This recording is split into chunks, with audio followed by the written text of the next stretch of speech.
রাত্রে ফটোগ্রাফার কাটটা দিব এরপরে মনে হইব কারোর পছন্দ কারোর পছন্দ না না না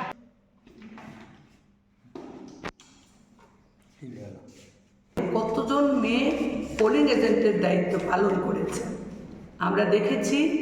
আমাদের ত্রিপুরা মেয়েরা এই সন্ত্রাসের মধ্যেও পোলিং এজেন্টের দায়িত্ব পালন করেছে। গত পঞ্চায়েত নির্বাচন, সেখানে মেয়েরা প্রার্থী হয়েছেন, জয়ী হয়েছেন এবং কালাগানের পাড় যে পঞ্চায়েত, সেই পঞ্চায়েতে মহিলা প্রধান, আপনারা জানেন আজও প্রধানের দায়িত্ব সে পায়নি। সব জায়গায় গেছি, আমরা গেছি পঞ্চায়েত দপ্তর, আরও উচ্চ পদের যে দপ্তরগুলো আছে সেখানে, কিন্তু এখনও পায়নি।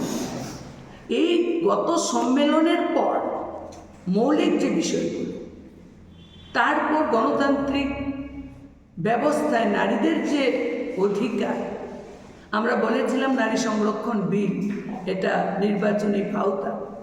এখন কি হলো? এখন এলাকা ডিলিমিটেশন, জনগণনা ইত্যাদি করে, এটাও কবে হবে তার কোনো গ্যারান্টি নেই। ফলে 20তম সম্মেলনে কিছুটা আমরা এগিয়েছি, সম্মেলনের পর আন্দোলন কর্মসূচির মধ্য দিয়ে কিছুটা এগিয়েছি।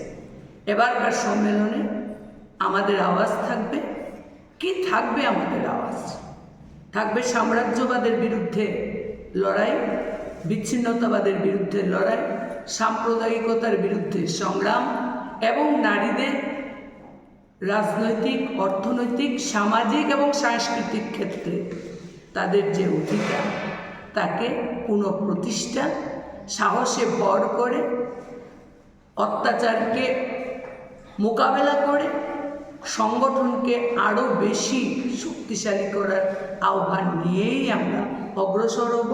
আমরা জানি আমাদের দেশ কিংবা আমাদের রাজ্যে নারী সংগঠন ফুল বিছানো পথে হয়নি।